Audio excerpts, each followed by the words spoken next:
पर मेट्रोची मुंबईत metro train सुरू झाली आणि त्यातून प्रवास करण्यासाठी खूप सुरू झाली. मेट्रो खरोखरच आले आहे.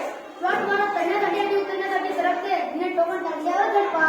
मेट्रोचे डब्याचे आवाज होणारे बंद होणारे वातानुकूलित स्वच्छ डबे धूमयोगा जाणारी गाडी पातळ पुढापुढावरून मेट्रोतून प्रवास करताना ढगातून तरंगत जातीचा अनुभव येतो. भोग येतो जाताना ढगाचे संबंध तुटण्याचा वाटतो.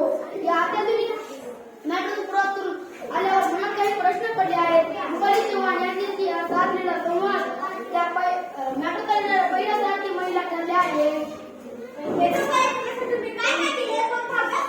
मी कोकणातील सिंधुदुर्ग जिल्ह्यातील मुलगी शिक्षक प्रशासन महामंडळाचे अभियांत्रिक महाविद्यालयातून इंजिनियर झाले.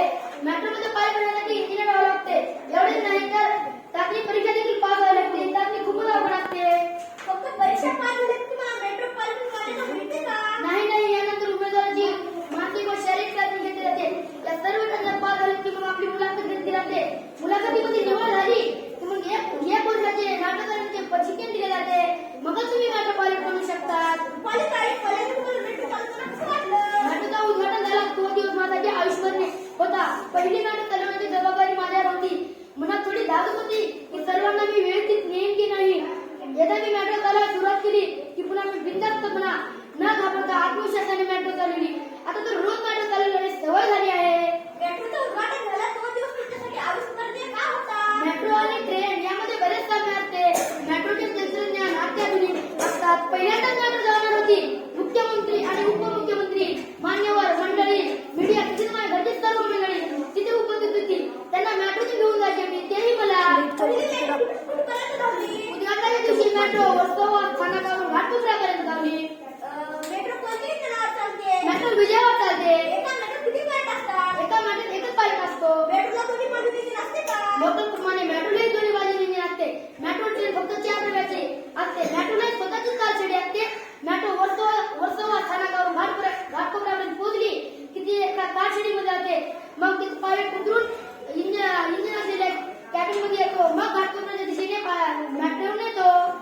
मेट्रोत एका वेळी साधारणपणे किती प्रवासी प्रवास करू शकतात? मेट्रोचे काळ साधारण 1500 प्रवासी प्रवास करू शकतात. मेट्रोचे वेगळे पण काय? मेट्रोचे डबे ट्रेन एसीचे बनलेले असतात. विशेष म्हणजे हे डबे वातानुकूलित असतात. डब्या किंवा स्टेशनवर सीसीटीव्ही कॅमेरे लावलेले असतात. मेट्रोचे दरवाजे आपोआप उघडतात मात्र ते आपोआप बंद होत नाही. त्याला पायलटला जाऊन बंद करावे लागते. पायलटसाठी एक बंद कॅबिन असतो. कॅबिन मध्ये मेट्रो चालवण्याची पूर्ण यंत्रणा बसवलेली असते. मेट्रोमध्ये बिघाड झाली की त्याची पूर्ण प्रशिक्षण पायलटला दिलेले असतात. मेट्रो दिवस रात्र धावते का? मेट्रो सकाळी 5 वाजून 20 मिनिटं वाजल्यापासून ते रात्री 12 वाजेपर्यंत चालते. टोकन म्हणजे काय? मेट्रोमधून प्रवास करते टोकन दिले जाते.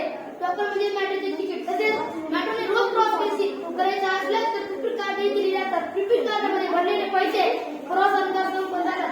ते संपले की आपल्याला मेट्रोच्या विंडोवर जाऊन त्याच पैसे भरावे लागते. मेट्रोतून प्रवास करते टोकन किंवा प्रीपेड कार्ड सोबत असावे